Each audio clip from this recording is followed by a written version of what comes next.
कुछ लड़कों को लड़कियों को फंसाना कितना आसान होता है। जैसे ये बिन माँ की गांव में रहने वाली भोली सी लड़की भारती के माँ के जाने के बाद से वो बिल्कुल अकेली हो गई है। उसके पास कोई बात करने को भी नहीं था। इसी बीच फेसबुक पर उसे एक कार्तिक नाम के लड़के का मैसेज आता है। भारती भी उसे अनजाने में रिप्लाई कर देती है और इसके बाद से भारती को कार्तिक से बात करने की ऐसी आदत लगती है कि चाहे वो कुछ भी कर रही हो, लेकिन उसका फोन उसके हाथ में ही रहता था। भारती ने कार्तिक को खुद के बारे में सब कुछ बता दिया था। फेसबुक तक तो सब कुछ सही था, लेकिन फिर एक दिन भारती को एक अनजान नंबर से कॉल आती है, जिसे जब उसने उठाया तो आगे कोई लड़का था। थोड़ी देर बात करने के बाद उसे पता चला कि सामने वाला लड़का कार्तिक ही है, लेकिन भारती के फोन की लो बैटरी होने की वजह से वो उससे ज्यादा बात नहीं कर पाती। जिसके बाद जब उसने घर जाकर देखा तो वहाँ पर एक गिफ्ट रखा हुआ था, जिसे जब भारती ने खोला तो उसके अंदर से एक ब्रांड न्यू मोबाइल निकलता है, जिससे भारती बहुत खुश होती है। लेकिन वो इस बात से अनजान थी कि आखिर इसे भेजा किसने है। और तभी उस फोन पर एक कॉल आती है, जिससे भारती को पता चलता है कि ये गिफ्ट उसे कार्तिक ने ही दिया है। जिससे भारती उसे काफी कुछ सुनाती है कि इतना महंगा फोन देने की क्या जरूरत थी। जिससे कार्तिक उसे बोलता है, मैं तुमसे प्यार करता हूँ भारती।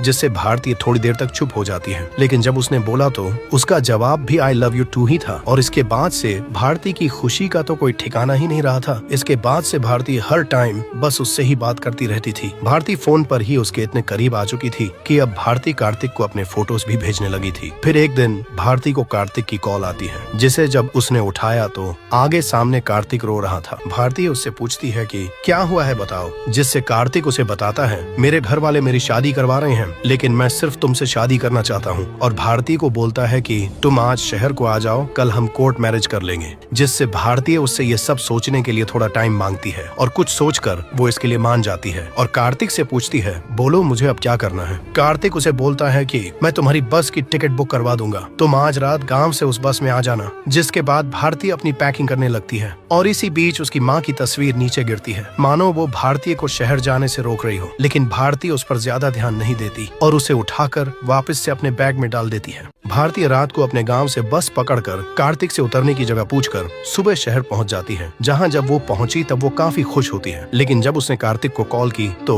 उसका फोन ही स्विच ऑफ आता है, जिससे भारती का मन बैठ जाता है। लेकिन जब उसने दूसरी बार कॉल करने की कोशिश की तो इस बार बेल चल जाती है, जिससे भारती बहुत खुश होती है। लेकिन कार्तिक तो फोन ही नहीं उठाता, जिससे भारती का सर चकराने लगा था। दरअसल भारती शहर में एक ऐसे लड़के के लिए आ गई है, जिसे असलियत में उसने कभी देखा तक नहीं है। उनके बात करने की शुरुआत फेसबुक से हुई थी, जिसके कुछ टाइम बाद भारतीय कार्तिक से बेहद प्यार और भरोसा करने लगी थी। और उसी प्यार और भरोसे की वजह से भारती कार्तिक के एक बार बोलने से शहर आने के लिए तैयार हो गई थी। भारती को अपना सामान पैक करते हुए शहर न जाने का एक इशारा भी मिला था, जब उसकी माँ की तस्वीर नीचे गिरी थी, मानो वो उसे शहर जाने से रोक रही हो। लेकिन भारती को तो सिर्फ कार्तिक ही दिख रहा था, जिससे उसने उस सब को अनदेखा कर दिया था। और अब वो एक अनजान शहर में बुरी तरह से फंस चुकी है, जिससे भारतीय को तो चक्कर आने लगे थे। वो उस अनजान शहर में बुरी तरह से फंस चुकी थी। लेकिन तभी उसे उस कार्तिक नाम के लड़के की कॉल आ जाती है, जिससे भारती का रोता हुआ चेहरा फिर से खुश हो जाता है। कार्तिक भारती को बोलता है, मैं तुम्हें लेने नहीं आ पाऊंगा, मैं तुम्हें फोन पर ही रास्ता बताऊंगा, क्योंकि मैं हमारी शादी के काम से कोर्ट में गया हूँ। जिसके बाद भारतीय भी उसी रास्ते पर चलने लगती है जो कार्तिक उसे कॉल पर बताया जा रहा था। भारती उस अनजान शहर में बस कार्तिक के भरोसे ही चली हुई थी। कॉल पर बात करते करते ही कार्तिक भारती को रिक्शा वालों के पास पहुंचा देता है और उसे एक जगह का नाम बताकर वहां आने को बोलता है। भारती भी वही सब कर रही थी जो कार्तिक उसे कॉल पर बता रहा था। फिर जब भारती उस रिक्शा से उतरी तो